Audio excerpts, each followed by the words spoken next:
Hi, Dr. Greg. Today I thought the best thing to talk about would be detoxification. By me, I have a list of questions which I'll work through and try to make some key points, some basic, some relevant, which you can take from there to hopefully use to get a healthier lifestyle and a healthier environment for you and your family, because that's the point. Stay healthy as long as possible in the most natural way that you can do. First question, why would a cleanse and detox be good for me? And out of that, first we have to talk about the load of toxins we get from water, from the environment, from chemicals, household cleaners, food additives, pollution, smoke. There's several key categories. Some of these things become neurotoxins. One example that gets implicated quite a bit could be artificial sweeteners. Some studies say they are not, some people say they are, but regardless of the fact that if they are, neurotoxicity is a big deal.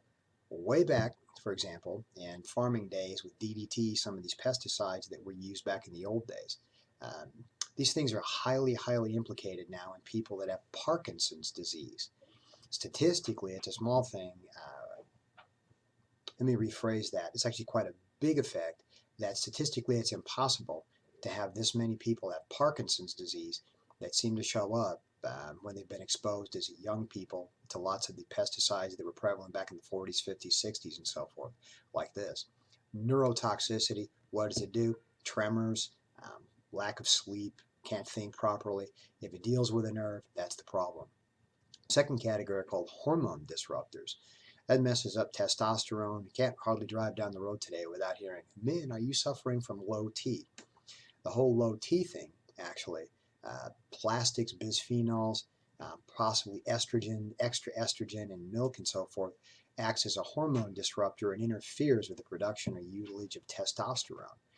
Ergo, if a guy eats better, he's probably going to have better testosterone function.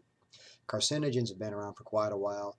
Saccharin was implicated in that. Sometimes toxicities, if you cook your meat too much, there's another one that can be a problem. There's a host of these. There's bunches and bunches and bunches. But the main thing about neurotoxins, hormone disruptors, and carcinogens is that they block or in some way disrupt normal metabolism. Those things build up within a system, and the effect can also be cumulative too. So what? So if you're toxic, what happens? Well, the two organs most affected are the kidneys and the liver. The liver is the metabolic storehouse, but a lot of these toxins get stored in the fat as well. So you go on a diet with all good intentions, you detox yourself, lose some weight. Some of these toxins can still be released into your system to be metabolized or remetabolized through the body. If they get into the liver, metabolic pathways may not work properly. If it happens a little bit, probably not a big deal. If it's chronic, goes on and on and on, a person may end up with major problems. Um, Symptoms you can have from toxicity in just a very broad, very general sense. Drink too much, you may hurt the next day. The dehydration effects of the hangover. Other things, if you really want, by the way, to eliminate body odor, eat better and flush yourself with water. If you have even if things aren't exactly toxic, but an example of this, strong herbal, spicy food, use these quite a bit, that a day or two later, you'll sweat like that. Caffeine can be another one that sometimes a persistent body odor that does not go away can come from very heavy caffeine drinkers, such that it will hardly even wash off. Headaches are common, vague muscle pains, inability to lose weight. Mechanism goes back to the metabolic pathways being clogged up, too much of this, too little of that. But then the effects in an adult tend to be too tired, too heavy, too much pain, and a lot of it's vague. A lot of these things can rather resemble autoimmune dysfunction, and in some cases they probably are. In my own practice, I've seen if people vigorously and diligently clean up the diet, detox, drink a lot of water, give it a bit of time, patience is the third ingredient, miracles happen and they feel a whole lot better and either minimize whatever medications they're on, in some cases even come off of it.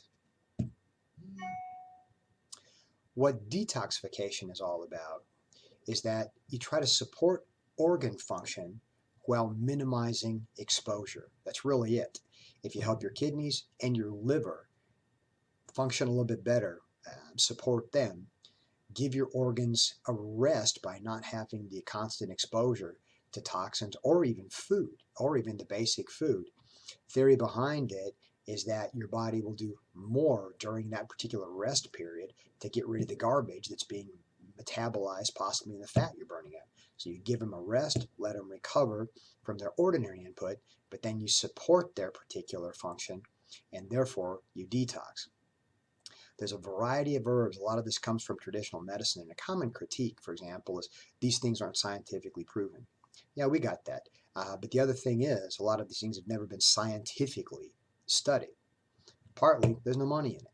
What's the point? If you have dandelion work with your kidneys, somebody proves dandelion will actually work better than something else. Where's the monetary benefit of that? Not a lot. So what you do then, it's possible that you go towards, or one way to look at this, in absence of scientific strong studies, you go for tradition and experience. If you're happy with that, which I personally have been in many, but not every case, but in many, many cases, uh, not everything has a study behind it, but if I can find a source I trust, people perhaps who have lived in such a way, using detoxification, herbs, exercise, water, many other things that promote a healthy lifestyle, they live really well.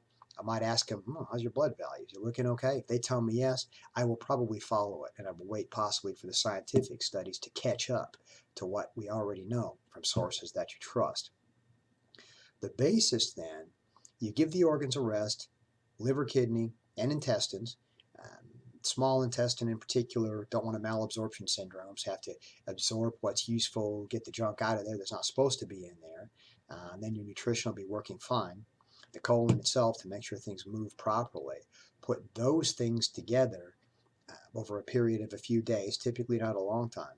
And that can also be a very good bridge to living a better lifestyle afterwards. To the bad, there is no magic anything where you can detox yourself, go back to eating a bunch of the stuff that's not good for you, that's been adulterated in some way, then expect to just be healthy. But what it often does, it gives you do get the benefit. You do get the benefit. But the greater usage, if that becomes a bridge, when you can then come off the detox period of time and have some percentage of a better lifestyle through the basics: health, water, fresh air, exercise, and very good food.